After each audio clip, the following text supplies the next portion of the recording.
Planning a fishing trip shouldn't feel like a full-time job. With FishingBooker.com, you can find and book the perfect fishing trip within minutes. FishingBooker.com connects you with trusted fishing captains around the world. Booking is fast, easy, and secure, with access to verified customer reviews, loyalty rewards, and around-the-clock customer support. Everything you need to book with confidence is in one place. So head to FishingBooker.com and start planning your next fishing adventure today. Hello, everybody. Welcome back to Victory Drive. This week I got on Ashley, Maxine Johnson, my wife, and we decided to go through another Q&A. We absolutely love Q&As. These are fun. Absolute blast with them. You guys have some very good questions and some off-the-wall questions, so we appreciate everyone getting on, on Patreon or on Instagram and Facebook or, wherever you saw the video and get in there and got in the comments. We don't like to give a whole lot of time, so we just put it out there that day and, just whatever comments came in within the few hours before the podcast. I think we had, 2-3 hours before after putting the video out to recording the podcast. So you guys had some good questions, and I really appreciate it. It was fun. It was a good time. I know we both really enjoy them, but we did a fair amount of, just like kind of some BS and a little bit back and forth there in the beginning. And then we got right into the Q&A portion of the episode right around that 40-minute time frame after some life updates and some other stuff that we just want to talk about. So it was a great episode. It was fun, super fun. And once again, thank you all for participating. And if you didn't get to participate, then make sure you're just paying attention to Patreon or other social media avenues, and we'll do another one here. I don't know, probably next month sometime. I like to do them periodically.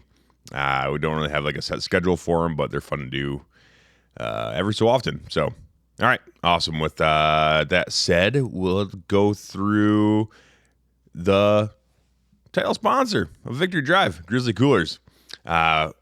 Grizzly Coolers, they are awesome dudes making awesome products. Coolers right here in America, right down the road in Decorah, Iowa, actually, matter of fact. And they make great stuff, and they're great people behind that brand. And they've been part of the show since the beginning. So if you guys are in the market for a new cooler, check out Grizzly Coolers. They have hard side coolers, soft side coolers, some drinkware. They have they have a hunting brain fart. They have an elevated hard side hunting blind and apparel, all sorts of stuff. So if you're in the market for any of that kind of stuff, go ahead and check out grizzlycoolers.com. Use code WCB at checkout to help support the show and the entire network, matter of fact. And that's about it. So without further ado, go ahead and hopefully you guys enjoy this episode. And like I said, pay attention to Patreon and social media and stuff like that for the next one. I don't know when we'll do it, but it will probably be, a month or two or so, whenever we feel like doing them. So, all right. Thanks a lot, guys. I really appreciate everyone participating and everyone listening.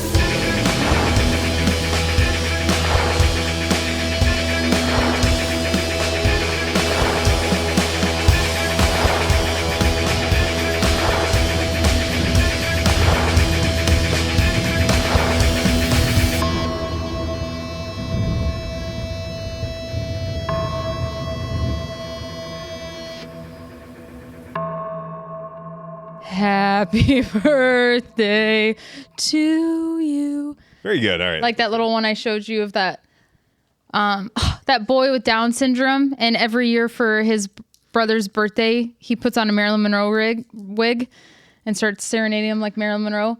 Happy birthday to you, Mr. President. Yes.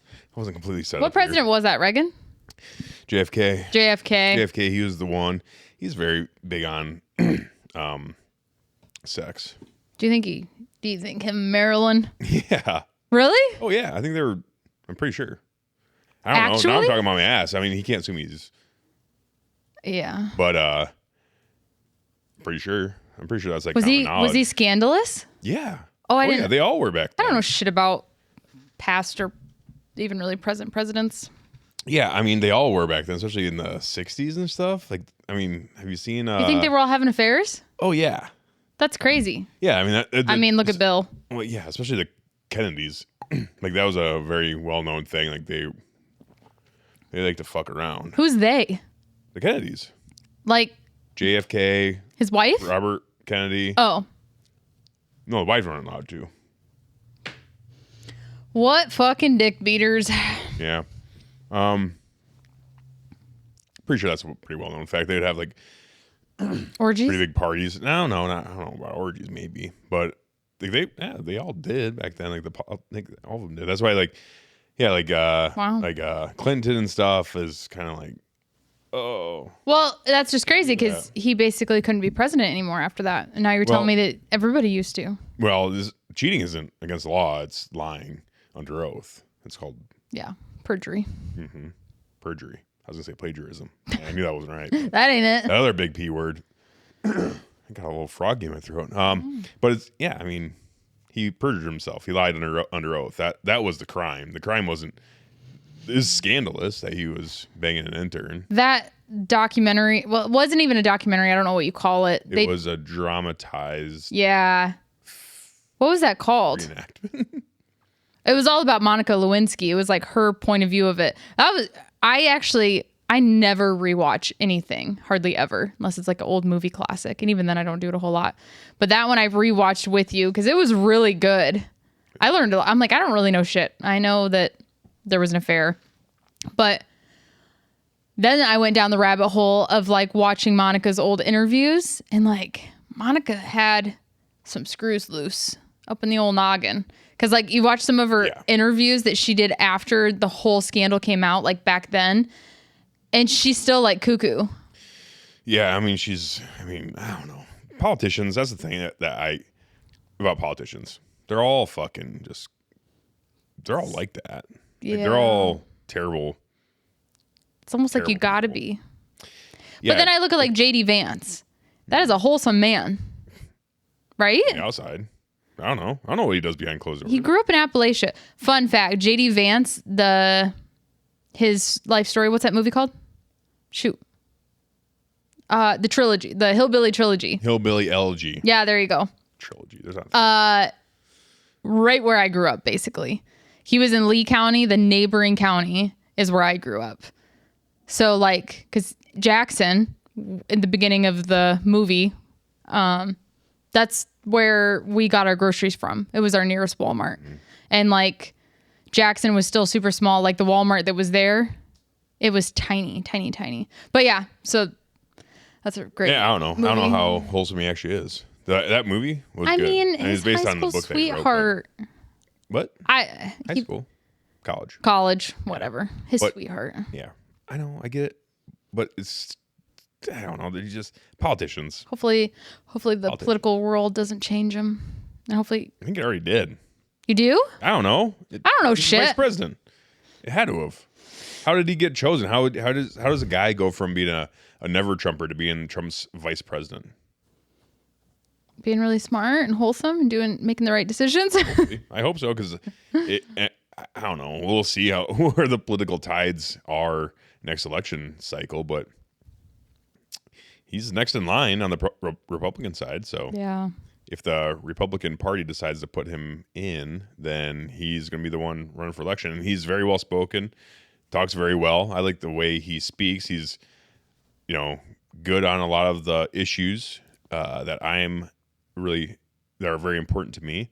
But Trump said he talked a big game too, and he is not the best president on the Second Amendment like he said he was going to be. Yeah, see, I don't even know anything. All I know is that people aren't liking him as much as they once did.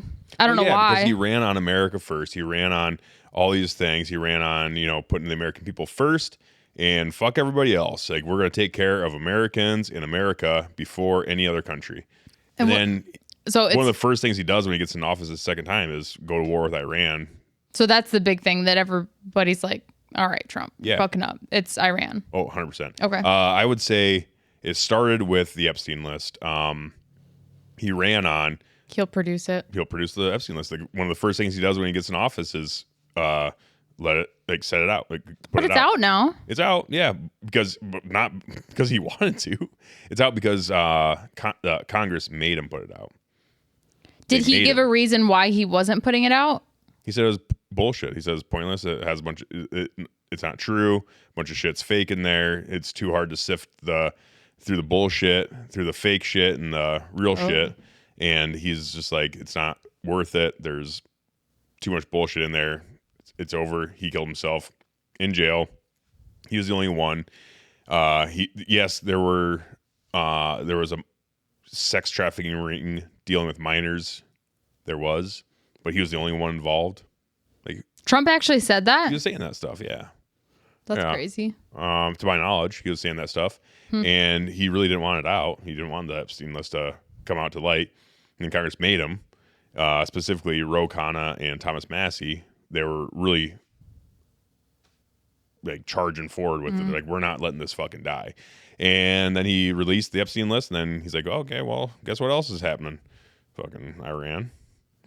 But is that a conspiracy theory that happened because of that? No, I don't think it happened because of that, but it might have. Like the timing? The timing is peculiar. Okay. There's conspiracy theories, obviously, about everything. But one of the, it is interesting timing with the Iran war, and then also with the whole ICE stuff. The ICE stuff, like, we've talked about that a little bit before. It's like, yes, we need to halt immigration. We need illegal immigration to be nil, nothing. Like, that's America first. Like, that's what we wanted as Republican voters. So that's good. The way ICE was going about it was not great. They could have done it a lot better and a lot differently. And then war in Iran, all that stuff. Yeah, I mean, it's good timing for all that shit to happen. And the Iran thing, no one asked for that. Like, no one on the Republican side of things, like no one on the right, no one that's like America first was like, yeah, you know what we need is another war in the Middle East. We need to go to war with Iran. What is happening with that right now? You don't understand. I don't read shit. Yeah, well, and all we play at work is the news. Oh, see, yeah. So I get all that bullshit all the time. So we're still over there? Yeah, so we didn't put boots on ground. We have not, to my knowledge, put boots on ground except to rescue a downed pilot, which is fine. Oh, okay. I totally understand that. Yes, we need to rescue our guys. We need to. And Trump did do a great thing. That was great on his part. When the pilot went down, they immediately were in there trying to figure out a way to get him out. And then he's alive. He's alive. They saved him. They rescued him. A bunch of tier 1 dudes came in on helicopters and C-130s and rescued him, which is actually that was a big deal. Like, he crashed his plane? He got shot down. How did he not die? He ejected. Oh. Yeah, he ejected, got shot down. It was going down, so he's like, eject. Wouldn't that be crazy? Can you imagine? I can't. Insane. I can't imagine it. But then he went down in Iran.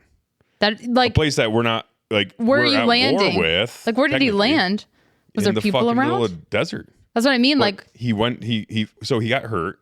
He obviously got hurt because ejection it's a violent action. Like, he was injured. And he ejected. After landing, his SEER training he remembered his SEER training, thankfully, and he saw a mountain out there, climbed up the mountain, got tucked away deep inside of a crevice, did first aid on himself, and waited to be rescued. And it was trying to hide. So he never got taken. He never got taken. Did he have any ways of communication? I mean, there's ways. Yeah, there's. I don't know. When you get ejected, what do you have on you? Air Force, and you have stuff on you. I'm not sure entirely. I'm talking on my. So he was able to communicate, like, hey. I'm not sure. I don't think he was able to be like, hey, I'm here. Come save me. I think it was just kind of like the plane went down over here, and obviously there's GPS and all that other stuff on those planes that is super top secret squirrel stuff. And we knew that the plane went down. We knew where he landed because the seats have devices in them as well. And I think I'm not sure, but I'm sure he had a device on him as well, like a location device. But we knew where he's at. Military air tag. Yeah, something like that. And we knew where he's at. And then Trump put out like, oh, we got him. We're good. We didn't have him. But he put it out as a lie because he wanted Iran to see that and be like, oh, okay, stop looking. Shit. But then we actually did get him. How long did it take? I think, I don't even know, a day or two? 2 days? 2-3 days maybe? What kind of injuries did he have? Nah, I don't know. They didn't. Last I knew, they didn't release the full injury report, but it was just that he was injured and he was injured. Well, yeah, it's like, where are you landing? What if you landed in water? Well, they have flotation devices, but yes. But I'm just saying how crazy. Was it at night when he crashed it? And then are you just falling into black abyss in Iran? Like, that's fucking nuts. Behind enemy lines, deep. You're in a country that is not happy with us. We just killed their Ayatollah. We killed all our leaders, all of them, and a bunch of other people are trying to take over. And it's just like really ballsy mission. Save the dude. That was great. Like Trump did. He did great. He went in there. He's like, hey, we're gonna save this guy. We're gonna fucking, it's cost us hundreds of millions of dollars to save him. Why? Well, because they had to make an airstrip because they had to land two planes. They landed two C-130s. They got stuck in the sand. So they had to fly in 2 or 3 more C-130s, and then they couldn't get those other C-130s out, so they blew them in place. Wow. They blew them up. So that cost the taxpayers 2 C-130s to save this guy, which I'm totally for. I'm glad we saved him. We can replace planes. We can't replace people. Super ballsy mission. What was he going to do? Who? The guy whose plane went down. Blowing him up. Oh, bombing him. Oh. He's bombing Iran. And he was alone? No, there's other planes in the air, but he got shot down. No, yeah. Well, so there's pilot, co-pilot, and I think they saved both of them at some point. I think they got the first guy, one guy. Oh, there was 2 of them. Away. Yeah. I think they got the first guy pretty much right away, like pretty soon. And then the other guy, they had to kind of find him. So they weren't together. Well, they're not going to fall in the same place. Sorry. I'm hoping somebody else, this is knowledge to too, because I didn't know any of this, so it's very interesting. Yeah, yeah. So, wow. But moral of the story is Trump, he is big on like no man left behind. Right. He starts a war, then he wants to make sure he minimizes American bloodshed, which I really do appreciate fully. Mm-hmm. However, we shouldn't have been there in the first place. I don't think. Was Iran really on their way to a nuclear weapon? Maybe. But there's a lot of other politics that go into that whole thing, with the Iran pact that Obama made. Trump's first term, he ripped it up and said, fuck this pact, like this is stupid. And then that did give pathway for Iran to start developing, enriching uranium to a point that's past like power needs, like for, power stations. They were enriching beyond that, and they were working towards nuclear weapon, but they were, not they there. were saying weeks. Oh. But Israel's been saying weeks for years. For years, they've been saying weeks or months or a couple of years. They're a couple of years away from a bomb. They're a couple months away from a bomb. They're gonna have a bomb by next year if we don't do something about it. He's been saying that since the 80s. Who's he? Not Netanyahu, Bibi, the guy in charge of Israel. Oh, okay. He's been saying this stuff. He's been saying Iran is gonna have a bomb very, very soon. He's been saying it for 20 plus years. 30 years probably plus. I don't know. Late 80s, 90s, 30 something years. He's been saying it for a long time, like that Iran's gonna have a bomb, and they never had one. Yeah. They haven't developed one. So are we to trust Israel's intelligence on this whole thing? And right now is the time we just had to strike Iran now. We couldn't have. See, as the thing is, as a Christian, it's okay to go to war if it's for a just cause. Like just cause theory is something that's been debated amongst Christian scholars for a long time. Like, should Christians be going to war? Mm-hmm. Should we, as Christians, actually go to war? At the end of the day, the Bible does say, obey your leaders, do what you need to do and that kind of stuff. So if you're a soldier and you go to war, generally speaking, like as far as Christianity goes, if you're a soldier, then you're not the one making decisions. It's the decisions makers that their heads are on the chopping block when it comes to God and coming before God and confessing your sins and having to, have that stuff out in the open? Like, did you do it for a good reason or not? And Christians going to war, you are supposed to do everything in your power before going to war, before fighting anything, whether it's war, like country on country war, or if it's defending yourself, like self-defense. Right. Like you're supposed to, as a Christian, you're supposed to do everything in your power to avoid it. And you're supposed to avoid violence as much as possible. If you can't avoid violence, then you are called to protect yourself and protect others that need protecting. Mm-hmm. But at the end of the day, it's like, did we exhaust all other efforts with Iran? Did we exhaust every single? I don't know, because I'm not in the conference room. I don't know. Only a small amount of people know that, and that's Trump and Vance and other people in office. But it seems to me that we could have done more before we go to war. But Israel's been calling for war in Iran for a long time. And they are obvious. It's obvious, like Jews and Christians look at war differently. It's just the way it is. Like they are Old Testament style. Like there's a lot of crazy stuff that happened in the Old Testament.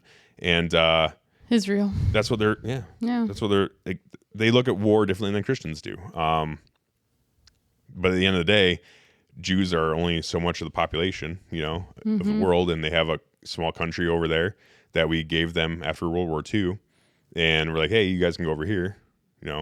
Holocaust is over. You guys can go over here, and the Ottoman Empire fell, so we carved out a little spot for Israel in the Holy Land that they wanted. Mm-hmm. And we're like, you can go here. Everything will be fine. We'll help you out. We'll back you. We'll set you up. We'll help you create this country and help defend you and all this stuff. And that's been that way since the 40s.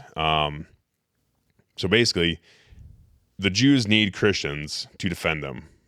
And they've been calling for Christian America to go to war for a long time. And the onus is on us to figure out if it's a just cause to go to war or not. And we should have, in my opinion, like they've been foaming at the mouth for war for a long time. So it's like, we can't, in my opinion. For good reason? I don't know. Oh, you don't know. I'm not in that mix. Right. I didn't know if you... In my eyes, from what I'm seeing, no.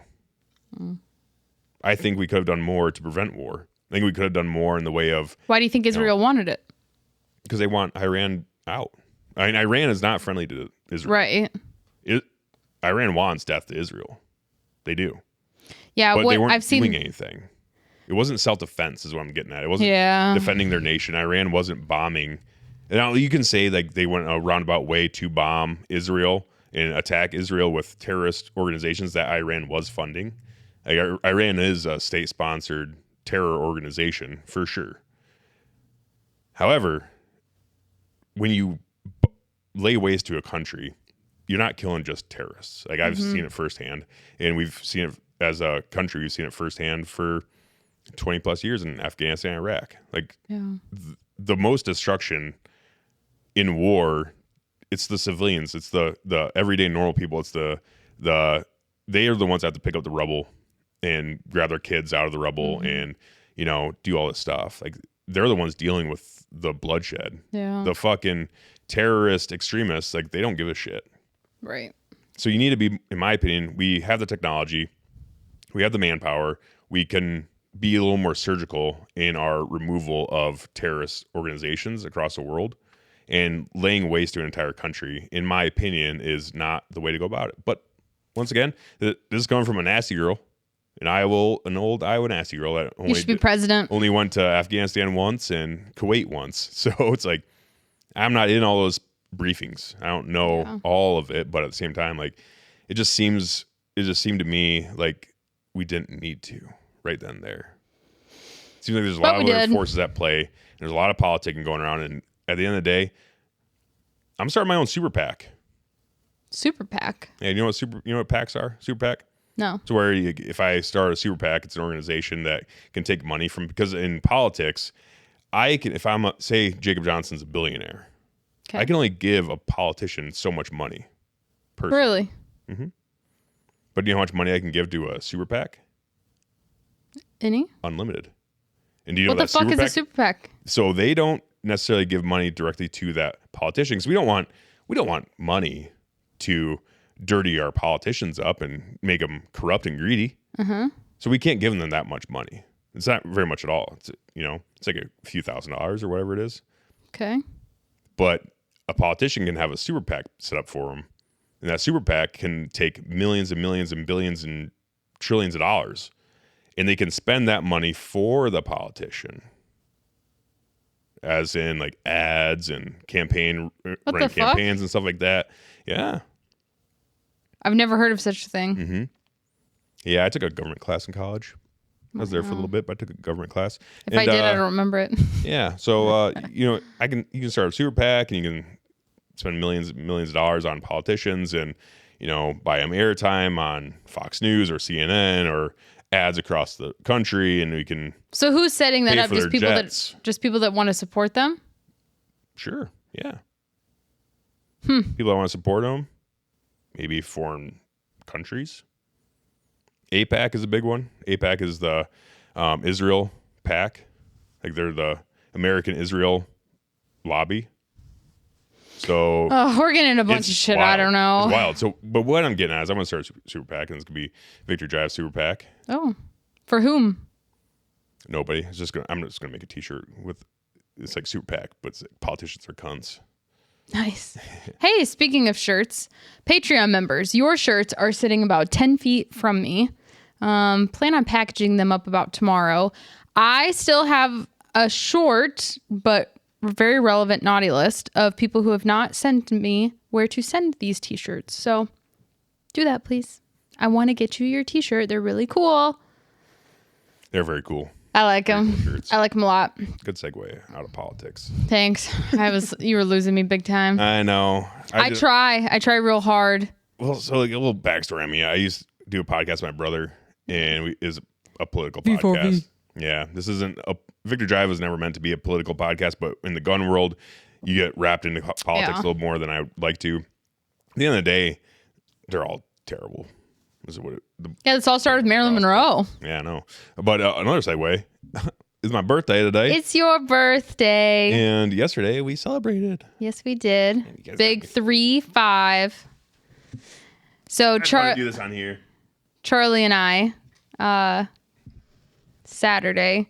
So we didn't know what we were going to get Jacob. And I'm like, we'll go shopping. And I had an idea. And I was thinking about a turkey blind. Because I'm like, I know he could use another good one. And so Charlie and I are talking about, we're literally driving to go shopping. I'm like, I don't know. I kind of looked online what some of the stores had. I was kind of just nervous. I'm like, I don't know exactly what he wants and if they'll have what I want. And so then I started thinking, I'm like, well, what else could we get him? And I'm like, well, I know he really wants a red dot for his Glock. And so maybe we'll get that. And she's like, oh, yeah. She's agreeing. And so I'm like, well, I'm going to call his brother Jordan. And so I get him on the phone. Charlie and I are talking to Jordan. And he's like, well, he doesn't have a plate mount for it. I was like, shit. Yeah, you're right. He doesn't. I'm like, well, how much would that cost? Should I just get that? And he's like, well, you're going to be in a couple hundred at that point. And I'm like, all right. And then a red dot. I'm like, so basically I should just buy him a gun. And Jordan's like, he'd really like that, I bet. And that led into, I told Jordan, I'm like, well, we're driving right now, so will you just go ahead and I'll go to the store, I'll see what they have. I haven't really made up my mind yet, but I don't have any other gift ideas, so send me what you think. Jordan, being the very good brother he is, sends me like 4 pages of like this, and this, optics for this, for competition shooting guns. So Charlie and I went to Fleet Farm, and so yeah, a little backstory on that, I guess. I've been last year, my brother and I were getting really into USPSA shooting. We've talked about that on the podcast quite a bit. And we're going to continue talking about it because it's an interest I'm really interested in is USPSA shooting. It's starting back up soon. It's kind of, Victor Drive is kind of turning into what I'm just generally based off my interests is like competition, handgun shooting, and hunting. Yeah. That's what I'm really into right now. Yeah. Maybe I'll get into long range sometime in the future here, but that takes more money and time and everything else I don't have. But pistol shooting is something I've never been that great at. Like in the Army, I was in a Scout Sniper platoon. I wasn't a sniper, but I was with the snipers and we did a lot of long range shooting with them. A lot of rifle shooting, Army stuff. And it's fun. I love it. And I want to get more into like gas gun stuff too. But handgun, like shooting handguns has been really fun because I'm not very great at it. And okay, take it easy on that because you shoot way better than I do. So easy. You're a great shooter. But I'm not in the eyes of practice score. That says differently. So I'm not like that great, but I'm really interested in getting better at it. And I've been using my stock Glock 17. Iron sights and all. Shooting production division.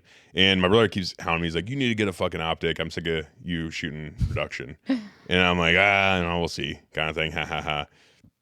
So basically, that's where it came from. And then I've been looking at different handguns because I wanted something a little bit different than my Glock 17. And I've been really looking into Canik because their reviews are really good on them. They've been honestly very well regarded in the competition world. And Jans Nielsen, I think his name, Jan Nielsen. Yeah. Something like that. He's a very good competition shooter, Grandmaster, USPSA champion. And he's been shooting for Canik for a while. And he helped him and another guy. There's another USPSA guy that shoots for Canik. They helped develop like Canik's new like competition line. And I've been looking at the SFX Rival for quite a while just because it's and honestly for a competition gun that's ready to compete like right now, very, very good priced, very well priced. So I've been looking into them, and I guess I have talked to Jordan about it a lot. I had no idea. I was thinking, I was thinking of getting him another Glock that he could put a red dot on for conceal carry. That's where my mind was. And then so he sent me, I can't even remember the three. The Canik one, a Glock 47. Is that correct? I think so. And a Walther. Walther? Mm-hmm. Okay. So German.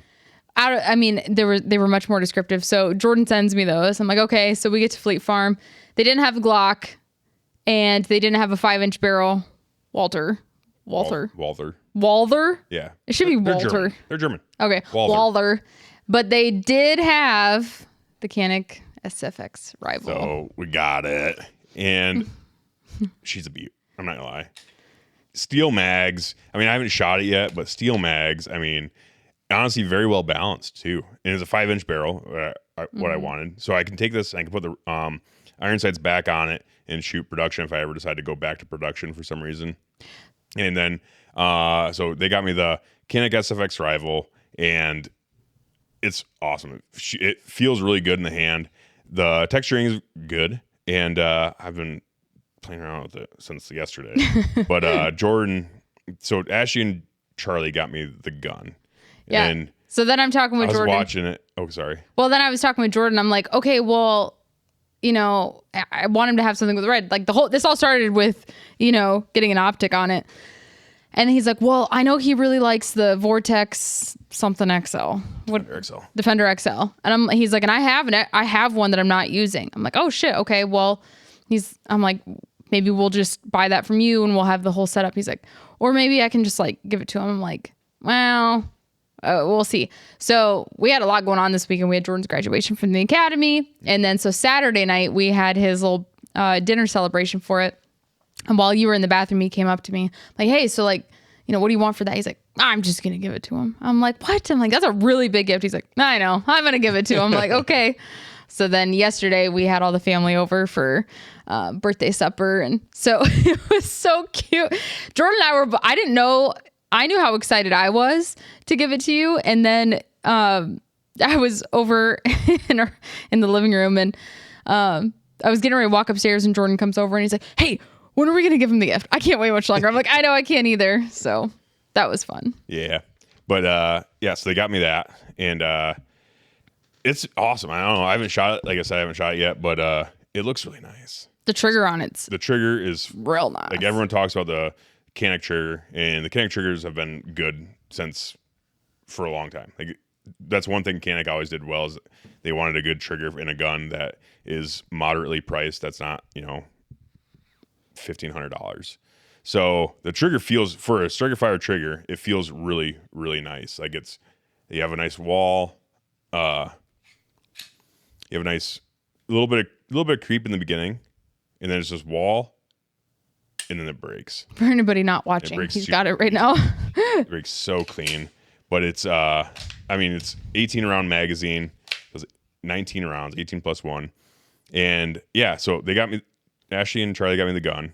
And then Jordan gave me the Vortex Defender XL.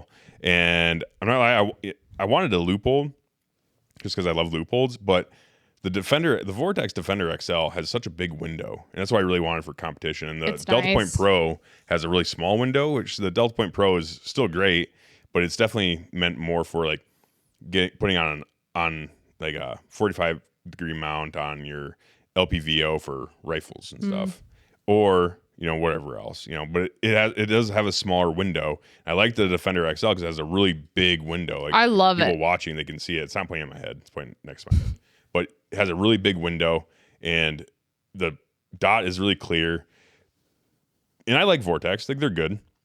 And the price point's good. Like, it's, I don't know, around $300-ish for the Defender XL, I believe. And the Canik was...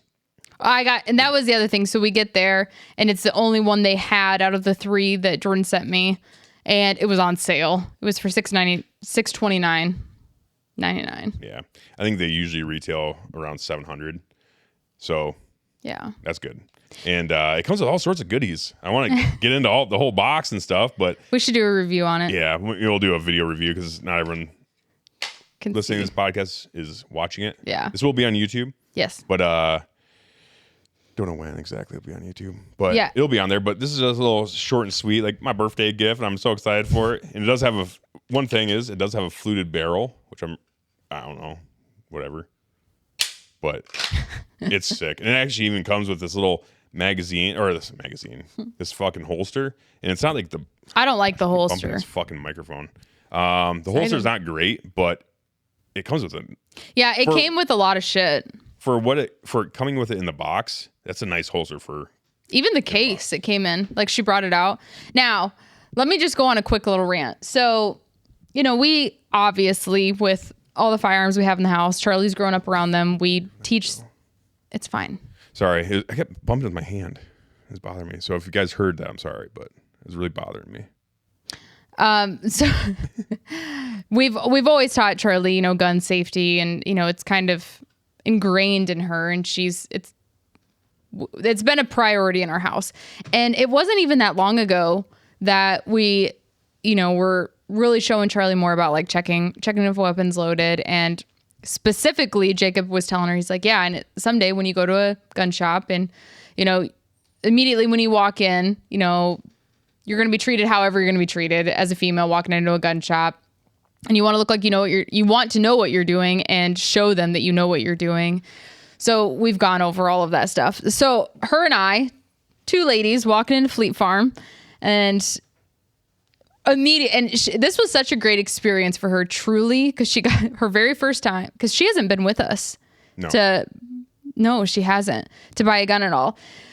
So we go in there, and there's some fucking sleazy dude customer looking at this stuff, and I'm looking specifically for the guns that Jordan sent me, and he comes up and he starts talking to me, and he's all like, oh, you see that one right there, just kind of being sleazy. That's the one you need. This is a customer? Yeah. Okay. And just whatever. And Charlie had a cute little comeback. She's like, oh, because we were looking at the Glock, she's like, she already has one. Whatever. I'm polite, but also not entertaining. Whatever. No big deal. And so then the guy comes up, Mike from Fleet Farm. I'll never forget. And he was like, he was super nice, good manners. And he's like, you need me to grab everything? I'm like, oh, we're just looking at a couple things. And I was texting Jordan at the time, like, they have this one, but it's not a 5-inch barrel, yada, yada. And so he goes and helps somebody else. And then he comes over, he's like, oh, have you made your decision? I'm like, yeah, we're going to take this one. And so he gets it out of the case. Charlie and I are right there. He checks it. And then he puts it in his hand, and he rests his hand on the counter and has it directly pointed at Charlie, which this is something we have like ingrained in her, like that you never, ever, ever do. Mm-hmm. No matter what, there is never a situation where you would ever do this. And so her eyes get big, and I'm like, and it's like a second, and I like start putting my hand up thinking like he's going to be like, oh shit. And he doesn't. And he's sitting there talking. I couldn't even tell you what he was saying. So it takes me reaching across the gun counter, grabbing the barrel of it and moving it. And he barely misses a beat on whatever he's talking to us about. Like, I couldn't even tell you because I'm like, Charlie's staring at me. I'm like, come on, dude. Like, we're trying to... A little bit of gun safety here, buddy. Yes. Like, So- loaded, unloaded, checked or not checked. You don't point guns at people. Right. And she's I mean, the counter's, a little taller. So it was just like ridiculously pointed at her. And so I reach across the counter. I move it for him while it's still in his hand. He doesn't even miss a beat. And then I'm telling him we'll take it. He's like, okay, I need your driver's license and everything. And I gave him my permit too. He's like, oh. And so mine's just a little different because mine's through the sheriff's office since I'm employed there. And it's, I have a nationwide carry. And it says right on there because I don't know if it was Gary I had shown, but it looks different from your average permit to carry that you would produce at a gun shop when you're going to buy a firearm. And so I pointed out to him because he was kind of looking at him like on the back, it says right there, like this is in lieu of a NICS check, background, yada. It says everything it needs to say on there. The thing is, real quick, in Iowa, Iowa's a constitutional carry state. Yes. You don't need a permit to carry anymore in order to concealed carry. However, that concealed carry permit also works as a permit to buy. So if you have a concealed carry permit in Iowa, you don't have to do a NICS check or background check. The sheriff's department already did that when you got your permit to carry. So you can skip all the bullshit. Show them that they write it down, do all their stuff, then you get the gun. Yeah, you get to buy. Like you don't have to wait for the background check. You don't have to fill out all the paperwork. And he like immediately is like, oh, like this doesn't work anymore. I'm like, pardon me? What the hell are you talking about? And he's like, no, blah, blah, blah. Starts talking about how things have changed while really saying nothing at all. And I'm like, we go back and forth and I'm understanding that he's not getting it. And then he almost had me questioning something. I'm like, did the ATF change? Like, he was talking about the ATF change this, and this. And, I kind of know some of the paperwork that goes with that as well when you purchase a firearm. So I'm like, this is fucking bullshit. And I realized I'm not going to get anywhere. We're spending more time. I was like, okay, fine. Yeah, let's do the full thing. I'll do the paperwork. Fine, whatever. So we go, we do it all. And I didn't even tell you this part. So my driver's license doesn't have the correct address on it. So of course that got flagged because I put in our current address. Driver's license says otherwise. So it took a whole lot of time.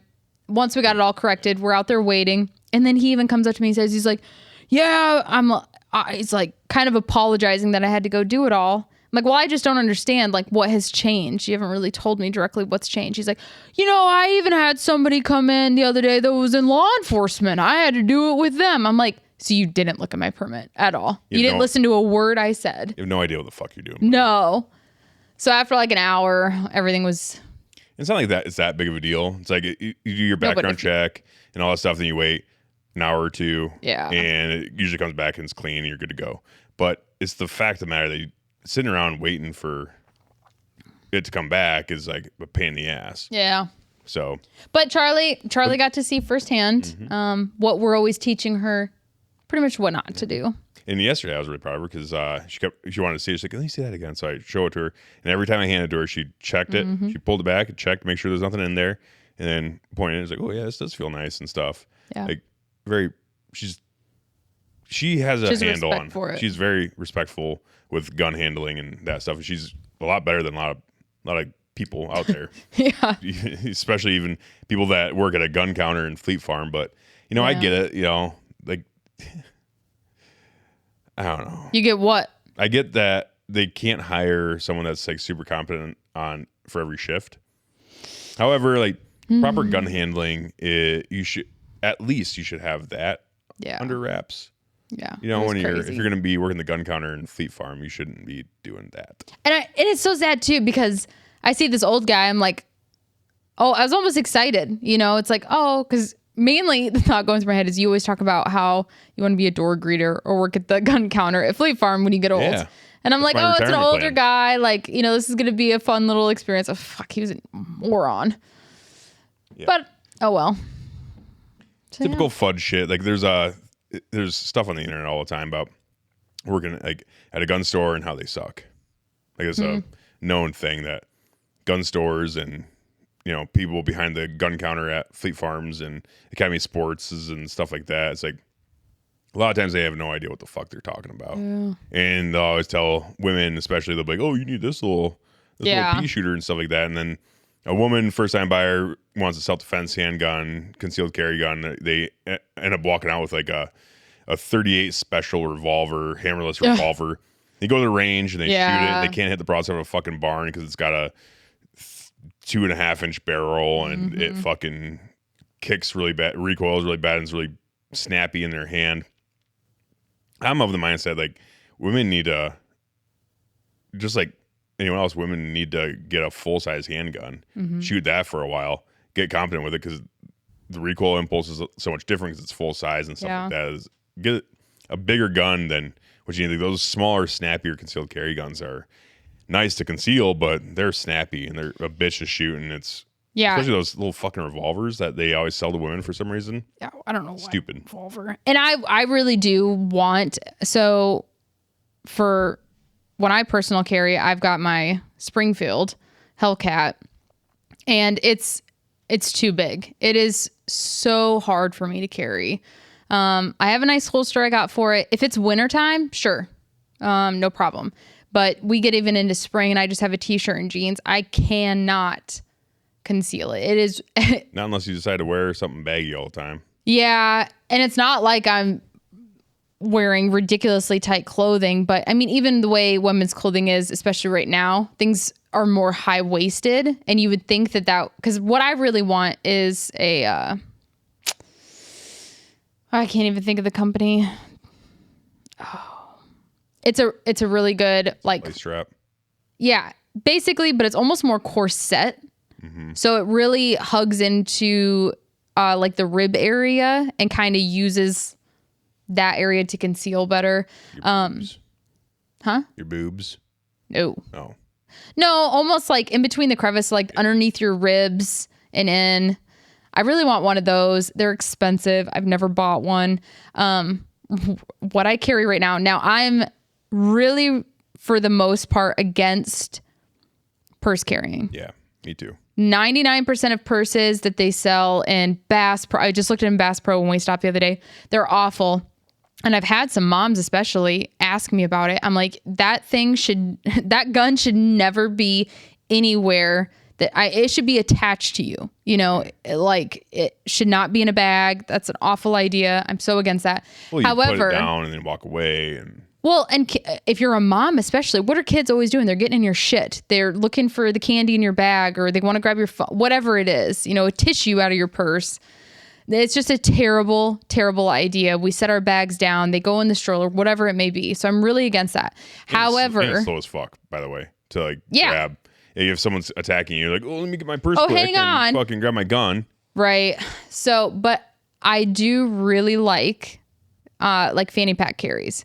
So that's different because with a fanny pack, you don't need your arms to carry it. So a lot of the concealed carry purses, they're satchels, yes. So you have both your arms, but where does it lay? It's beneath your butt. It's, we're always shoving it over. It's very loose. And so these fanny pack style ones, it's in style first off, so it doesn't look fucking weird. Like what the hell is strapped in the middle of your chest? Bags and shit.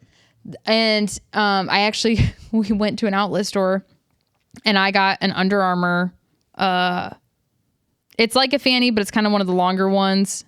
And it was like stupid cheap. It was like $15. And my holster perfectly fits in it.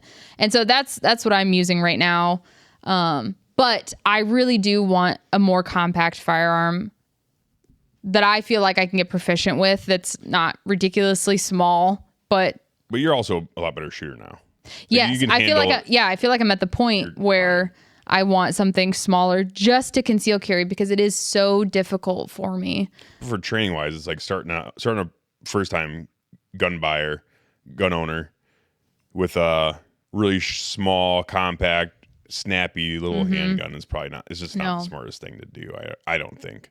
I've seen women are a lot better at shooting full size handguns than they are anything else, as long as it fits their hand. You don't want to give them a big ass 45 or something like that, or you want it to fit them. But like a Glock 19, perfect. Mm-hmm. And stuff like that size, like maybe the compact, like big, slightly larger compacts. Yeah. Like that's perfect. Yeah. And I actually do have a vest that has on the inside concealed carry, and it's all right for the winter, but even with those vests and everything you can buy, I mean, it's a lot of weight on the one side. So like I can't wear the vest unzipped. It has to be zipped up, which whatever, but it's just, it's hard. It's hard to conceal carry as a woman at all. I mean, just the way we wear our clothing, and everything like that. But poor little babies. Yeah. Anyways. That was fun. So that was my birthday gift. I'm really excited about it. that was a really fun gift to give. I was not planning on getting a gun. Yeah. But that's where it led, and you deserved it. Good. Thank you. It'll be fun to watch you not shoot iron sights anymore.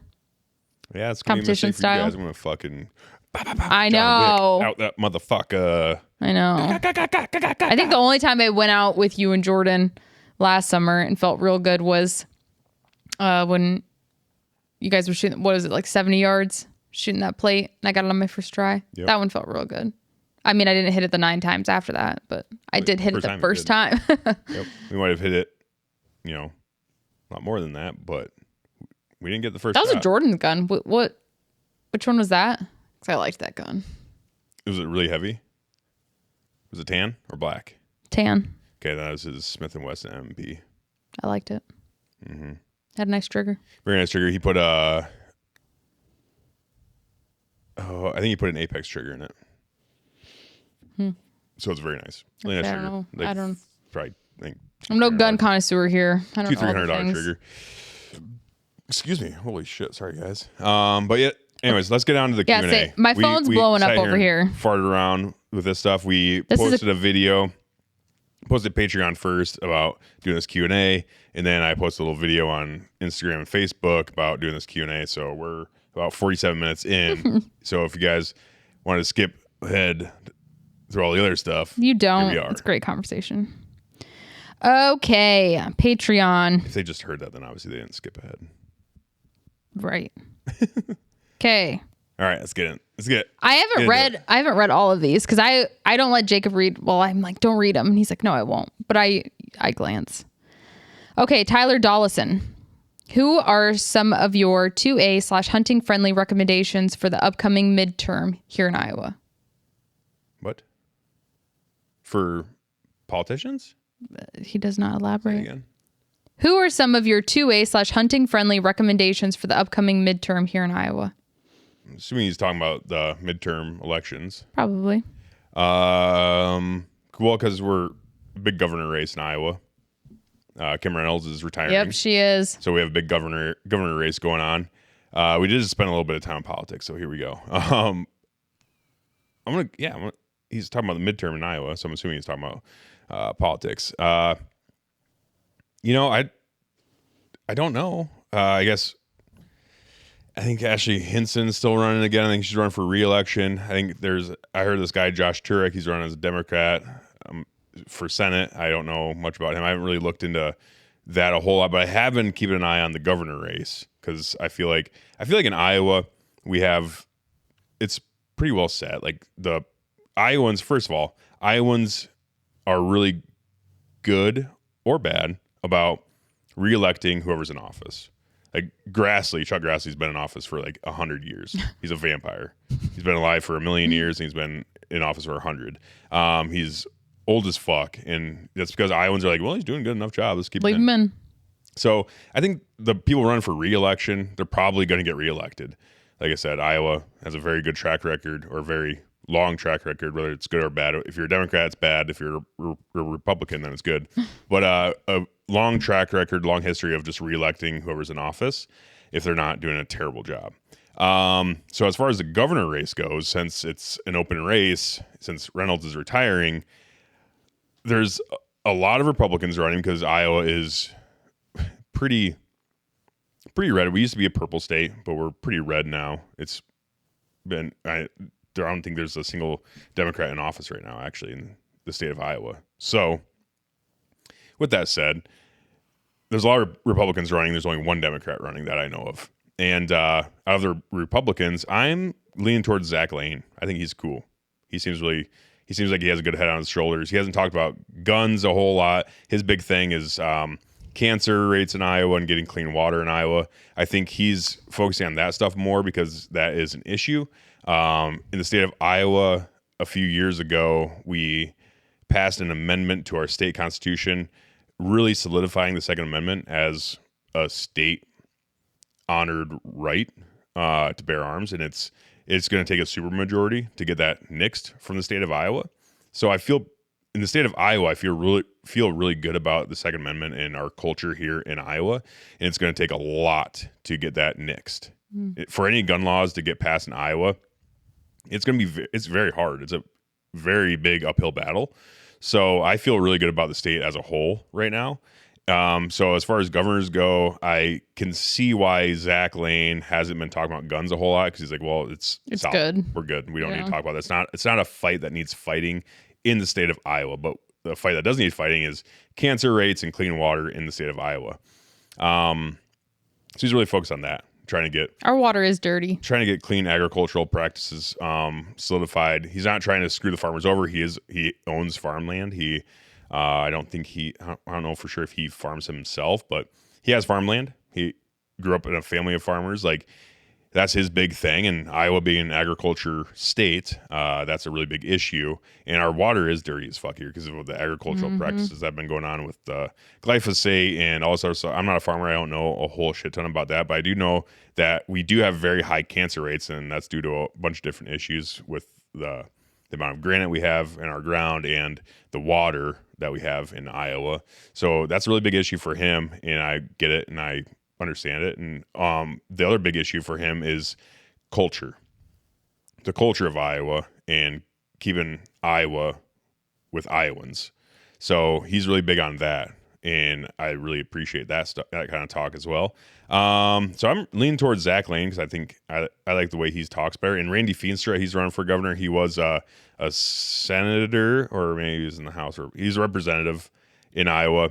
Now he's running for governor, and he is kind of a lame duck Republican. He's not going to do anything. He's like, I'm a Trump guy. I love Trump. I'm a Reynolds guy. I like Reynolds. She's great. I'm the Republican that's been in office for a long time. People know my name. I'm Randy Feenstra. I don't really do much. So that's how I feel about Randy Feenstra. He's kind of just a lame duck. He's going to be a lame duck governor. He's not going to do much besides what the Republican Party kind of like standard is or whatever. He's not going to make a whole lot of headway. He's just going to sit there and do nothing. Zach Lane wants to get shit done. The Democrat, Rob Sand, I think we kind of know how I feel about that. He doesn't seem bad. He's like a Christian Democrat. He was on the Meteor podcast. He's making headway there as well. He's a big bow hunter, so whatever. But I'm just a little adverse to Democrats in general. Supposedly he's pro-gun, but how pro-gun can a Democrat really be? Yeah. So fun story. Reynolds, she came to your parents' diner. Yep. A few years back. She signed the wall. She did. Okay, Kyle Farrow. He has an or question, but we'll just ask both. What is your best hunting story? My best hunting story? Yeah. Fuck, that's a tough one. I know. Gosh, there's so many between Africa and France and all the other stuff. I'm gonna have to say two short ones, but one hunting story that will always be near and dear to my heart is when I shot that deer up there. Actually, your first one? Well, my first one, but it's my first good one. Oh. But it's actually the last one I got with my dad. So he's not dead. He's still alive. So don't get sad on me, guys. Like, he's still kicking. He actually listens to the podcast sometimes when we're not boring him. But he is my last hunt with him, and I shot that buck, and we went out and sat for the morning a little bit, and it's cold as shit. He's like, this sucks. Let's go to Hardee's, get some breakfast, and we'll hit her hard after that. So we're on our way back to town, I believe. This is a while ago. This is after I got done with basic training, so it would have been my senior year, I believe, in high school. We're going back and saw some deer running through a field, and my dad's like, oh shit, there's deer, let's go. And we peeled off, and we got in front of the deer. he kicked me out. I ran up this fence line and sat. And then he went down the road just a little bit and sat on another fence line. And the deer were running out. And they ran out and they were pretty far away. And it was doe. And then this buck was standing there. I'm like, oh shit, that's a nice buck. And I just had my Mossberg 500 slug gun. And it was like, I didn't know exactly how far away it was because he's just standing there and I didn't have a rangefinder. But it was back in the day before rangefinders. And it wasn't before rangefinders. My dad just didn't want to get me. What was this, like 2006? No, it had been my senior year, so 2009. Oh. So I was sitting there. I'm like sitting there with my shotgun. And this buck is sitting there broadside. And I'm like, shit, that's a nice buck. So I pull up on him. I'm on my knee. I'm on him.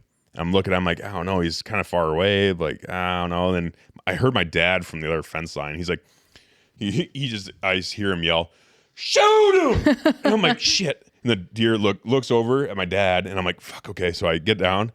I'm rested already. I'm looking at him like he's pretty far away. I better aim high. So I gave her the old Kentucky windage. I aimed about a foot or so over his back and just squeezed it off.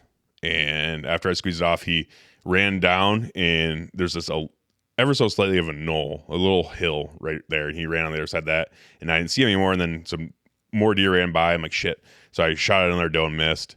And then they kept running. And he's like, you got him. He's down. I'm like, what? And I'm looking over. I don't see him. So I stand up. I'm like, oh shit, there he is. Oh, I got him. That's such a good story. Yeah. I don't think I've heard you tell that one all the way through. 135 yards. Damn. 135 yards with a fucking Mossberg 500 slug gun, which is, it doesn't seem that far when you're talking like centerfire rifles, but for a slug barrel shotgun, that's a fucking poke. That was a healthy poke. And I hit him right on the bottom of the heart and just took it out. And he died in like a second. Awesome.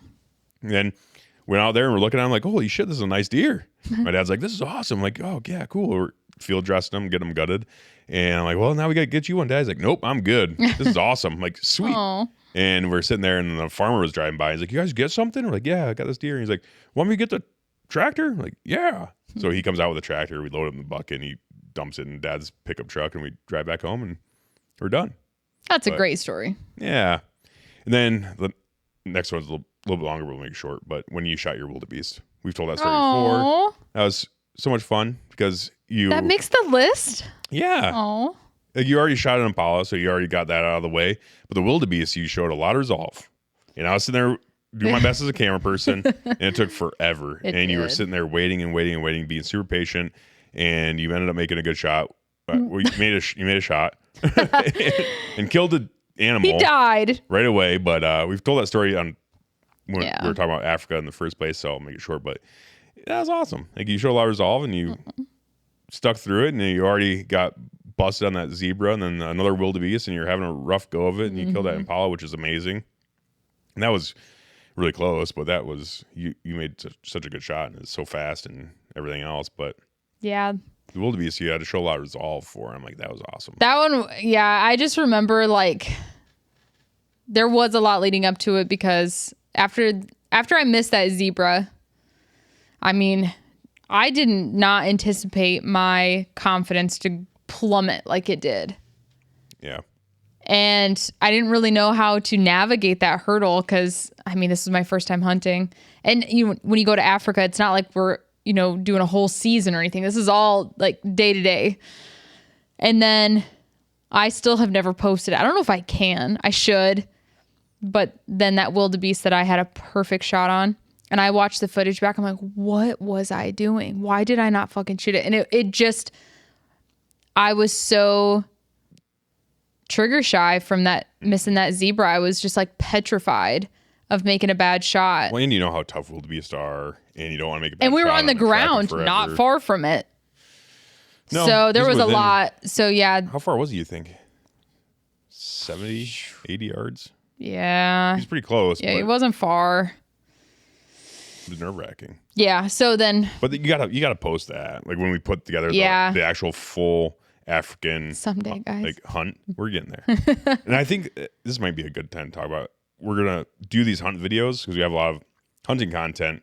But like Victor Drive's YouTube isn't necessarily like a hunting... We don't have enough to make it like a whole long series. So I think we're just going to put it on Patreon first. Mm-hmm. Put it out there to Patreon community early. Get it on there, and let it simmer there for a while, and then maybe see if we want to repurpose it somewhere else later on in life. But it's gonna go to Patreon right after, like, as soon as we get it done, whenever that may be. Yeah. Okay. Whew. Kyle Farrow's what would your dream guest list be, and what would you want to discuss with them? Well, the last time we did Q&A was who's your dream guest, and you said Chris Pratt. Yeah. He said guest list, so maybe who's another one? And what would you want to discuss with them? All right. Well, no limits. Okay. You get your pick. I'll make it. Anyone in the I'll world. make it as short as I can here. No, just give us one other. One other person. We already know Chris Pratt. Okay. We're just gonna do one. Yeah, do one. Okay, we'll do one more. One more top tier guest. Mm-hmm. I'm gonna kind of cheat, but we can't go too far. But Charlie Cox, I really want to have him on. If you guys know that name, he's a big competition shooter, and since I've been into USPSA a lot lately, I really want to pick his brain about USPSA shooting, and then YouTube in general, because he has a really good YouTube channel. I think it's just Charlie Cox. We used to work with Grand Thumb, and he did a lot of video stuff with Grand Thumb. You might know him. He's the goofy guy with the glasses. And now he has his own YouTube channel, and he's putting out some really good content there. So I'd love to talk to him about YouTube stuff and competition shooting in general. Seems like a fun guy, too. Yeah. We're going to take a quick break. Okay. Okay, sorry. I had to use the little girl's room. Okay. Actually, I do want to go back to his question real quick. Yeah.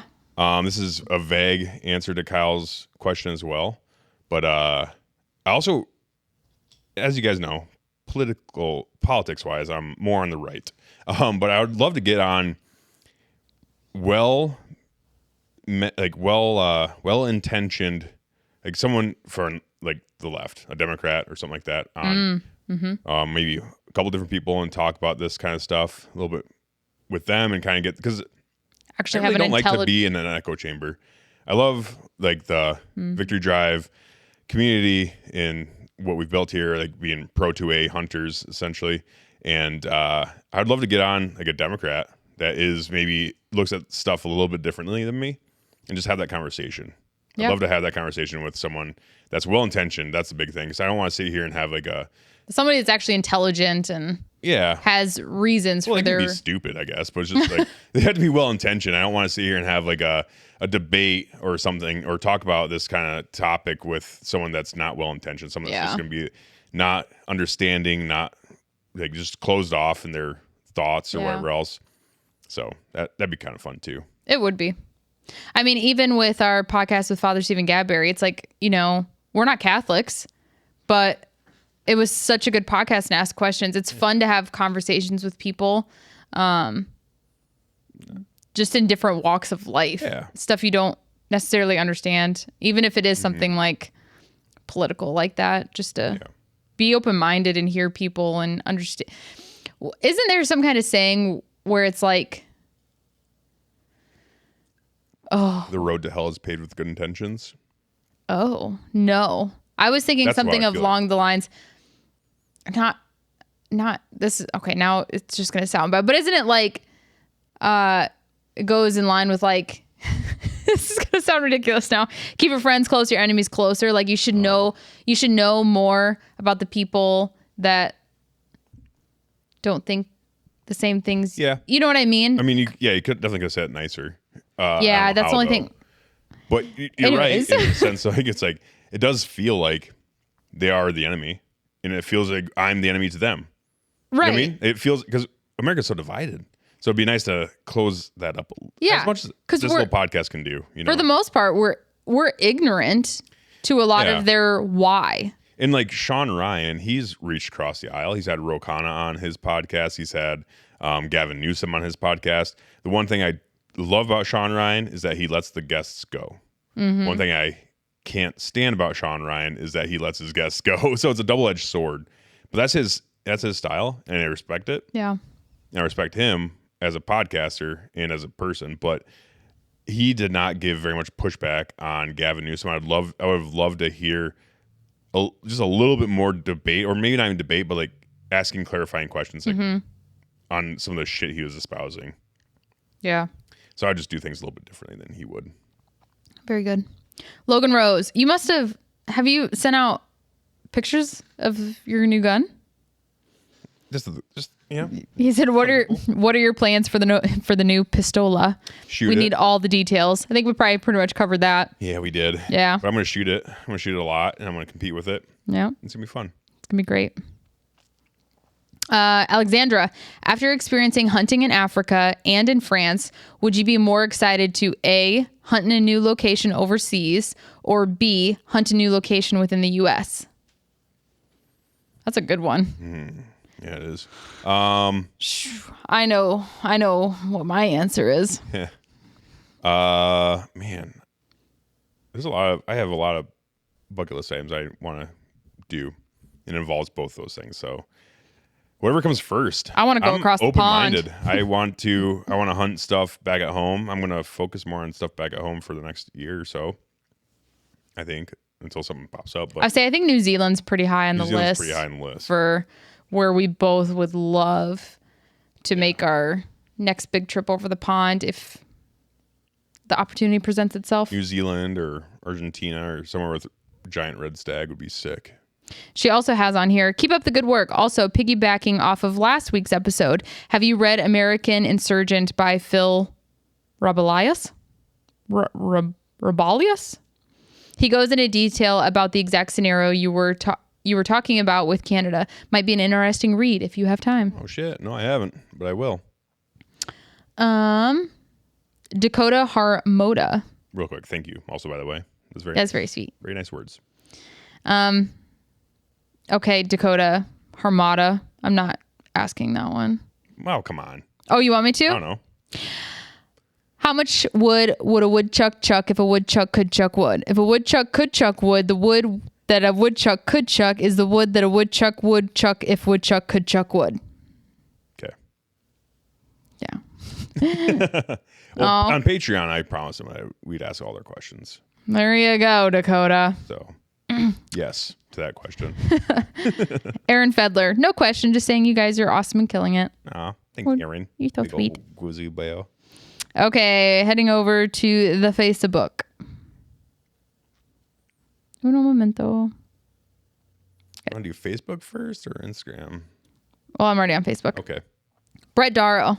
Oh, you son of, it's actually Darrow. We had this long conversation. It's just it's Darrow? It's like wheelbarrow. I've always said Darrow. Have you always said wheelbarrow? No. Okay. He said it's like wheelbarrow. Oh. He says, Darrow. who's your favorite coworker? I think you know the answer to that question, Brett. Come on. It's Tony. Okay. Derek Verbeek. What's the most expensive thing you've ever bought that Ashley doesn't know about? What's the most expensive thing I've bought that Ashley doesn't know about? Mm-hmm. I don't think anything. She knows about everything I've bought. Yeah. I pay the bills. Let me think. I'm trying to think if I've snuck one in. I don't think you have. I mean, the auction sites were a little secretive till they came. Yeah. Yeah, that'd be the gun biggest auctions. One. Yeah. My Thompson Center contender, but that came out in the truth came out eventually. There is actually. I guess you did technically buy it, and I didn't know. I do actually have to tell you too. I did buy one more thing off of an auction site, but it's not that big. When? It's only $45. Oh. Is a ruck, like a rucksack, is a frame pack. Oh. I just did. That's funny. I just did it, but it was only $45. For everyone, so Jacob and I, we have a dollar limit that once we reach that threshold of dollar limit, we discuss it with one another. Mm-hmm. Under that, it's kind of a, well, just don't be an idiot kind of thing for both of us. There was one other thing I bought that, well, actually the biggest one was actually free. It didn't cost anything. That was the truck. Justine gave us that, gave me that truck. And she got really mad at me about that. And it was a free fucking Toyota Tundra. Here's the thing, guys. You have to understand this. She's very upset with me accepting a free Toyota Tundra. Okay, let me defend myself a little here. We moved to town. And when I say we moved to town, we moved to town. We are right off Main Street. We have a small lot. We really downsized from our acreage that we had. And we have limited space. And all of a sudden, yes, we have this free, but very much in our space truck that is not currently usable. It just needs new brakes. and tires. So it's been in our garage, and every time I have to wiggle through, it was a very nice thing. It was free. Okay, moving on. Becky Johnson, that would be your mother. Mommy. Did you go to sleep with that birthday gift? I thought about it. I told Ashley I was going to, and she I'm gonna laughed sleep and with this giggled. gun. I'm like, okay, maybe I shouldn't. Connor Broom, dream hunt with what gun build and caliber? Okay. That's hard Well, to pinpoint. kind of already answered that in the last Q&A Yeah. a little bit, but that's a little more specific, so I respect it. Dream hunt is it's gonna be Ibex in Kyrgyzstan. Still, I think that's always been your. I really want number to shoot it one. with my 35 Whalen. Single shot CVA Scout. Because I really want the 35 Whalen to shine. I really want people to start using it more. For one, selfishly, because I want more factory ammo to pick from. For two, I want factory ammo prices to go down. For three, I want more variety in rifles. I can buy a 35 Whalen in because I'm not a gunsmith necessarily. And I don't just building a custom 35 Whalen is expensive. So I'd really like to take that 35 Whalen everywhere and have that be my one rifle does all kind of hunting rifle. And it'd be awesome to get a little bit closer to an Ibex in Kyrgyzstan and shoot it with a 35 Whalen. How much is a tag for that? What are we talking?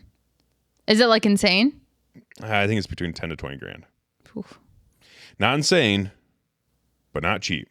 So I haven't done it yet. Yeah. It's about the same price as a red stag hunt. Where? New Zealand. That's how much it is? Oh, yeah. I don't think I was aware. Do you hunt anything else in New Zealand? Chamois. Chamois. What's that? A sheep? No, sheep. You can also hunt I don't tar. get- You can also hunt tar sheep in New Zealand, which is cool. Those are cheaper. So, yeah. Patrick Somerville, if you were to build a new AR with unlimited funds, what would it be? Build one? Fuck. I don't know. That'd be tough. I'm not like... If I had unlimited funds, I'd probably just buy a Sons of Liberty Gunworks AR. Because I think Sons of Liberty can do an AR build to my standard better and cheaper than I could do it myself. And How much is that? Sons of Liberty makes great guns. Aren't they like 2, 3? Yeah, we're in that vicinity.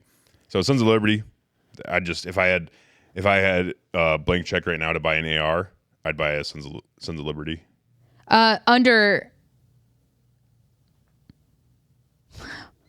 Okay. Sorry, I just saw this. Underneath Connor Broom's comment, dream hunt with a gun build, with what gun build and caliber? Michael Polite put New York City residential orange tabby house cat with a 35 Whalen. Holy shit. Okay. Keller George, 400 legend, yes or no? Why? I could use a cop-out answer to say I don't know because I haven't used it yet, but I'm going to say yes because it does seem to fit an area where there is a bit of a gap between a 350 Legend and a 450 Bushmaster.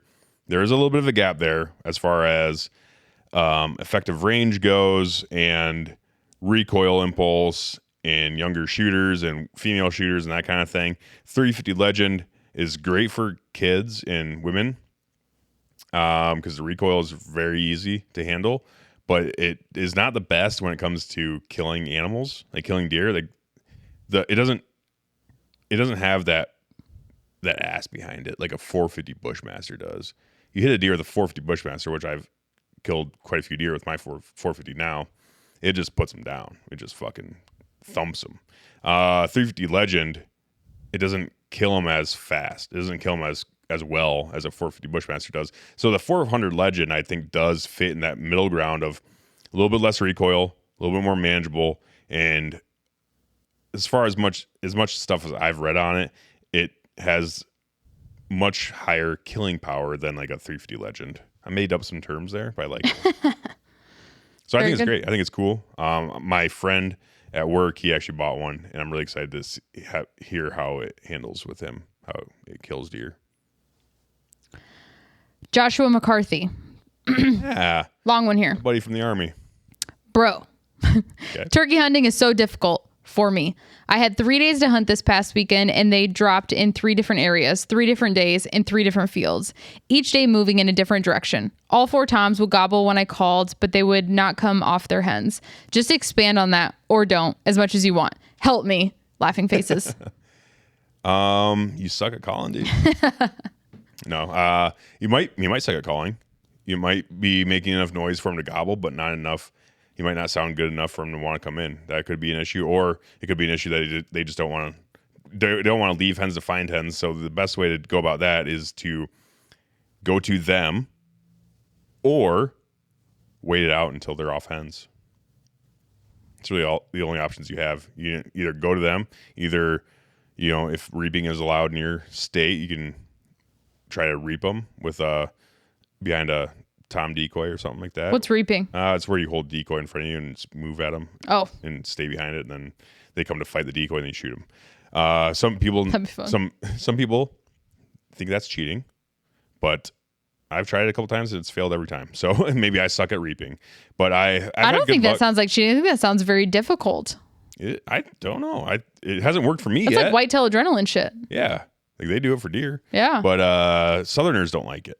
They like to use their wing calls and just sit next to a tree and call all day. But try reaping them. Try going to them. Try making a move on them. I've had good success in my early years of turkey hunting, just sneaking up on them. Like see where they're at in a field. Try to get in front of them, cut them off, and get in front of them. Give a couple little calls and see if they break away from the hens just enough to come investigate and then shoot them. Here you go. Todd Craig. Happy birthday, sir.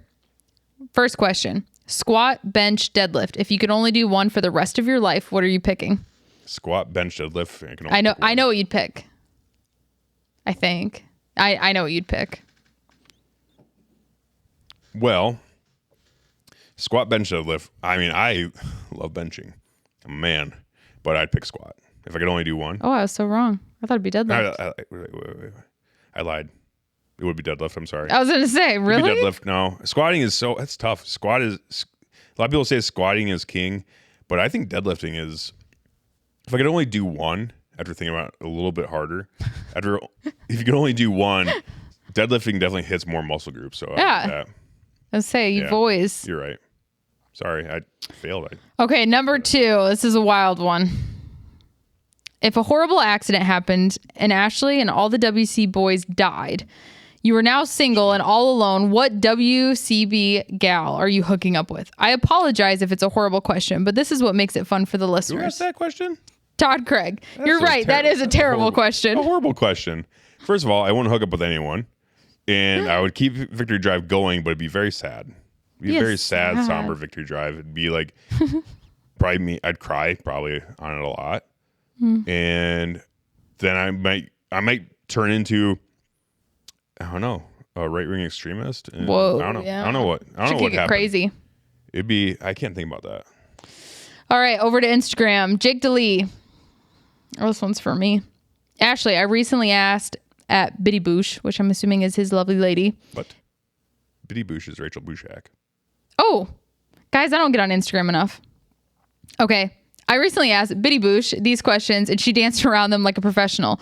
Where do women want to eat, and why won't they just tell us? So I have seen something, and you've never done it, but if you ever did it, I think I would agree. Especially when we're at the hunger point. Like, I'm hungry. We are going to eat out. Where are we eating? And it's where the guy says, guess where I'm taking you? And then the girl says, Tres Amigos Mexican. Is that and then you say yes. That's how you find out. Oh. You ask them like, you'll never guess where we're going to go eat. And then they'll be like, where? Be like, no, see if you can guess it. And then they're like, Olive Garden. And they're like, yes. I'd say no. Place sucks. Yeah, but like no, next one. Example. And then whenever you pick one that I like. Because honestly. That's a good way. That's good. Let's get into the grit of it a little. When I get to that hunger point, I don't want to make a decision. Like, decision making is so clouded by hangry pains coming in. It's just like, I don't know. I don't want to make a decision right now. So that's a nice little trick you could use. Oh, Jake DeLee. Also, 7-day hunt, just you and one other female hunter in the mountains. Who are you taking to survive the 7 days and hopefully tag out? Jacob, same question for you, except one male hunter. Who's the one and why not Doug? Wait. Okay. Yeah, so He wants me to pick a female and a male? 7-day. Or me pick a female hunter. Okay, well, we'll just go that way. First part's for me. 7-day hunt, just you and one other female hunter in the mountains. You and one other female. Yeah. Okay. Who are you taking to survive the 7 days and hopefully tag out? Oh, I know who you should take. Really? Yep. I don't know that many female hunters. There's only one that comes to mind. Are we thinking the same lady? Say it. 1, 2, 3. Rachel. Yep. I was going to say, like, yeah. I'm taking Rachel with me. She's killed an elk. Yeah, she's great. She knows what she's doing. I think she's killed me. She's a great time to be around. Yeah. I enjoy my time with her. Even if it is at a bar with a mechanical punching bag and it's just her and I giggling for an hour over it. Mm-hmm. I mean, we have a great time. And I think we could survive great. Yeah. We'd fend for ourselves. Yeah. Mm-hmm. Jacob, same question for you, except one male hunter. Who's the one and why not Doug? If I had to go on a 7-day backpack hunt with one other male hunter,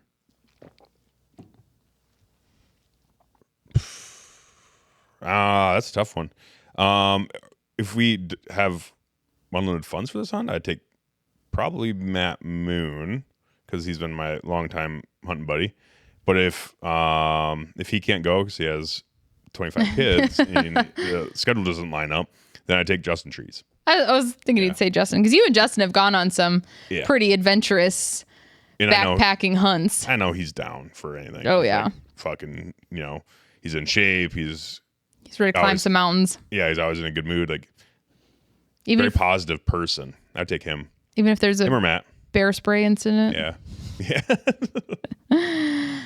Speaking of good old Matt Moon. Oh, also one good thing about Justin is that he overthinks everything and I underthink everything. So good balance. Yeah. Like, as far as gear goes, he'll bring stuff that I won't think of, and then it'd be great. It's just a one-way street there. Yeah. Moon and Sons. Are you still going turkey hunting this year? If so, are you going after anything you've had history with before, like the one a few years back? Any tips for turkey hunting? I always seem to get winded by them. So, yes, Matt, you know this. We're going 4 season. And, so a couple of years ago with Charlie, I killed a turkey that I've been targeting for 4 years, and it was a great hunt. So, really watching that one turkey. That one turkey. I finally caught up to him. He's been a 4-year battle. I got him that year, and it was great. So, there's this other turkey I've been hunting for about 6, going on 7 years now. And I think I got his number finally. And Matt, we all know that when turkeys gobble, they're scent checking. So you just got to make sure you set up better. Good answer. All right, next. Kai_4236. My wife is not a metalhead. I am. How do I ease my young daughter into heavy music? Oh, that's easy. You just play it. Yeah. You just play it. You just do it. Car rides are the best. Mm-hmm. It's been a long-standing thing. It's still true to this day with Charlie at 13 years old, that, I mean, since she was young, as soon as heavy metal music goes on in the vehicle, she's asleep. Yep. It's her lullaby. I would say if you're going to start out, you don't want to ease them into it. You just play it. You don't want to ease them into, some people will say, oh, maybe play some Korn or Slipknot and like ease them into it because there's still some singing song parts in it. I say go straight to Hatebreed because it's a hardcore band. You can understand what Jamie Joss is saying for the most part, and it's not like complete death metal where it's just, you can still understand what Jamie Joss is saying for the most part. So I'd go hardcore. Play some hardcore bands. Do it. Go from there. Yep. And hardcore music just makes you want to like fucking. You can't not. Kublai Khan. Play some of that. Yeah. It'd be great. Mm-hmm. Hunt MD Pod. Heath. You son of a bitch. Nope. Picking on my man. Why is your hair that gray when you're only 35 years old? Happy birthday, my guy. Love you. Thanks, buddy. And it's because I started going gray at 16. Genetics, I guess. Austin Wheels. What's Ashley's personal carry / recommendation for my wife? Oh, we talked about this a little. So, like I said earlier, I have a Springfield Hellcat. I don't love the size of it though. However, it's a very good point. What is her range history like? What is she comfortable with now? Has she not gone out of the range at all? Is she not comfortable with shooting? Is she a new shooter? What's her body type? Yeah. Petite? Is she a little bit bigger? Is she the biggest thing, size? Yeah. Whatever you have, get her out to the range. She needs to get really comfortable with it. I hear from women all the time that they're not comfortable around firearms at all. And I was that same wife. We had them all over the house and I'm like, I don't even fucking know how to check them. That was the way it was for a long time. So before you ever put one on your person, you need to be comfortable with them. You need to be able to go out to the range and somebody hand you their gun and you're able to know what you're doing, to be able to check it, to be able to do all the things. But yeah, it really is a lot of personal preference, how you want to carry it. And like I said, I like shooting my Springfield Hellcat out on the range. I do not like carrying it on my person. I do have a crossbody that I carry it in. So yeah, it's kind of hard because smaller guns are hard. I'd say if you're going to get just one caveat on that, if you're going to get a concealed carry, like a subcompact or compact type handgun, try to get one that's comped. That really helps tame the recoil down on those little handguns and makes them a little bit less snappy. So, and I have a red dot on mine too, which I really love. So that's another thing where it's like do I want to get a different one? I like shooting it and everything. It's just where to carry it. It gets tricky, but that's just a female problem. You just kind of got to get creative with it. I see a lot of shit holsters out there too. Like if I've gone on Amazon a million times and I'll look up like belly band holsters. Well, they're all made for men's cut jeans where they kind of go in the jeans a little. I'm gonna tell you right now, none of those will work for women's jeans. They just don't.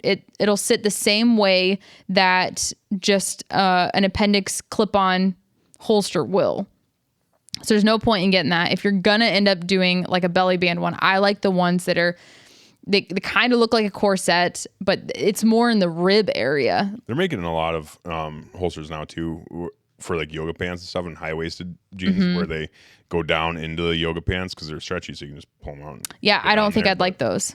I don't think I'd like the way because I'm also not a woman, so yeah. Well, my high-waisted jeans that I wear the other day, I actually had on shorts and I had on a hoodie, and there were kind of more high-waisted shorts. I didn't have my shirt tucked in or anything. Like, I mean, girls know what I'm talking about. I didn't have it tucked in. I had a hoodie on, and I'm like, oh, this shouldn't be any problem because they're more high-waisted.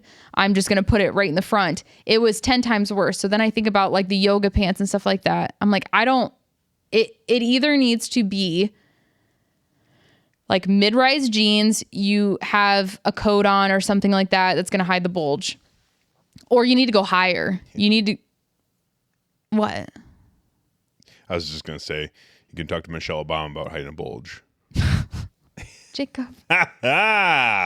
Or I'd say go higher. I like I said, those higher ones, I think just with female anatomy, and if you're a gal that has bigger tits as well, that higher carry will help. Because your tits. Help conceal it. Yes. That's what I was getting. I don't have that issue, so it's like it does get difficult. But I just always want to very much discourage, never have a purse that you're carrying with. Kids or not. Figure it out. Play around with it. Crossbodies, I think, are great. Okay. Oh, Austin Wheels again. When are you coming to the Northeast to track bucks in the snow? When are the at Stagger Gear guys joining the show again? I'd love to.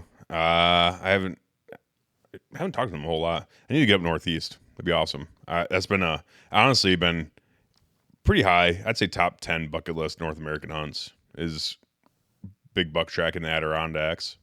So I'd love to get up there someday. Just got to find the right people to go with. All right, Dominic, what's the next trip for the mobile studio? Well, I think we're gonna leave that one for now. We got a big trip coming. Yeah. Soon. It's gonna be great. Yes. We'll leave it at that. Dominic, again, when is the next match and how often do you practice? Is Ashley ever going to compete? The next match, I'm not sure. I just put a bunch of them in the calendar not too long ago to It's starting to warm up a little. Get them reserved a little bit. But training starts next weekend, and I'm going to train as much as I can. Yep. And Ashley going to? I don't know. Fuck no. My God, we went. Or what? You don't want to because you're embarrassed? I won't be good enough. I don't know. Never say never. Yeah, never say never. But when I went to that match with you and Jordan, I was like, holy shit. You should. I think all cops should compete. Yeah, never say never. I think all cops should compete. It's not in my current sights. There you go. We'll leave it there. I like my training. I know if that's proper verbiage, but what? Current sites, I don't even know what that is. But anyways, I would say the biggest competition I will be in the near future is our friendly competition in the department when we go out for quals. That's what I focus on. I have talked about it a million times that I'm surrounded by the best shooters, and it does get competitive and it's fun, and so that's kind of my competition. It's like I stress out enough about that. Yep. MCSD does have some good shooters. MCSD? Mitchell County Sheriff's Department. Oh, never heard that. You just made that up. But yes, very good shooters. Yeah, honestly. we do. So it's always a competition when we get out there. Mm-hmm. Friendly one, of course. Dominic again. Dream gun and why? Dream gun and why? Well, dream gun is probably. I have no idea what your answer to this would be. Well, dream gun would probably be that would make the most sense. Would probably be a custom 35 Wayland, but a dream gun would be like a M249 saw, but I can't have that because I don't have a Class 3 weapons permit for belt-fed machine guns. Hey, dream big. And the last one, again, Dominic. Why don't people in the 2A community understand sarcasm? I don't know what you're referencing. I'm very sarcastic. And I feel like they get it just fine. Let me check one more. I wonder what he's referring to. Hit me up and let me know what you're referring to on that one. That's all the questions. Those are good ones. Those were good. Nice. I like Q&As. I do too. Because it's something to talk about and it involves everyone else that's listening. That's nice. Fun. I think that's it. The dream gun. That was getting me. Is that my dream gosh. gun? I'm not sure. I hate when people ask me, like, what's your favorite this or that? Because I don't know. I have lots. Like, what's your favorite food? I love all food, pretty much. Yeah. I have so many favorites. Depends on the day. Steak, crab, fucking pie. I don't know. I have so many favorites. Another dream gun that I just dream about a lot is like a M1 Garand 35 Wayland, because that'd be fucking badass. But yeah, there's a lot of different stuff out there. My interests change. Yeah. And my dream gun today might not be my dream gun tomorrow. But the next gun that I wanted that was on the chopping block, I have sitting right here. So yay. Not that it was a dream gun. Like I was like something I was like dreaming about, but I actually was thinking about it a lot. And it's a gun that I've always wanted to try and the thing is, like, we're not made of money, so we're not like other gun tubers out there that just have access to all these different guns that you can shoot all the time. But I really want to stick with like guns that everyone can get, like if I'm out there shooting a Staccato all the time or a fucking Atlas, not like relatable. A $4,000, $5,000, $15,000 handgun, like you're not going to get that necessarily. Like normal people aren't going to talk to their wife, be like, "Hey, honey, can I get a $12,000 fucking handgun?" There's handguns that cost that much? Yes. That's like an insane. Atlas, like a tricked out Atlas is like. Why does it cost that one, much? I saw one on guns.com for $13,900. Why? Like, what is it? Just It's a tricked out. do you not even have to aim it? Like, what's It's a tricked out 2011. It's fucking. I don't know. I have no idea. why? I get What on it costs that much? I don't know. It's a very well made 2011, but so is a Staccato, and that's $4,000. But so is Springfield Prodigy, which is actually double stacked 1911 in 9mm, but those are pretty decent too, and those are $2,000. And then you also have like a T-Sauce, which is like $1,200 or less, $800. That seem to shoot fine. You know, they're not a fucking Staccato. It all varies in the make, but at the same time, like I'm like, I don't even have a desire to shoot that gun as much because it's not like it's like a Canik SFX Rival. Anyone can save up a few dollars from their paycheck every month and buy one. Mm-hmm. Like that's within reach of anyone to buy. An Atlas is not in the realm of possibilities for a lot of people because especially the economy we're living in today. Like you're not gonna. That's crazy. Luck. I just don't understand why something would like what on it could cost. Is it just like designer jeans? It's like Wranglers are great. Oh, but I want Rock Rival jeans. Like, is that what it is? Yeah. Is it the probably. label? Yeah. I mean, no, it's not like a Staccato is very well made. It's a 2011. Like 2011s are just not cheap. Period. If they are cheap, then they're probably not good. But at the same time, it's like I don't know. That's wild sounding to me. They can get up there, but like at the same time, like a custom rifle build being $6-7 like that seems feasible to me. Like it seems like that would make sense because it's accurate, rugged, all these other things. But at the same time, like then I look at that, and the only reason why I would get a custom made rifle is if I was shooting competition like PRS or something like that, like a lot. That I could see that. I'd be like, yeah, that makes sense. Yeah.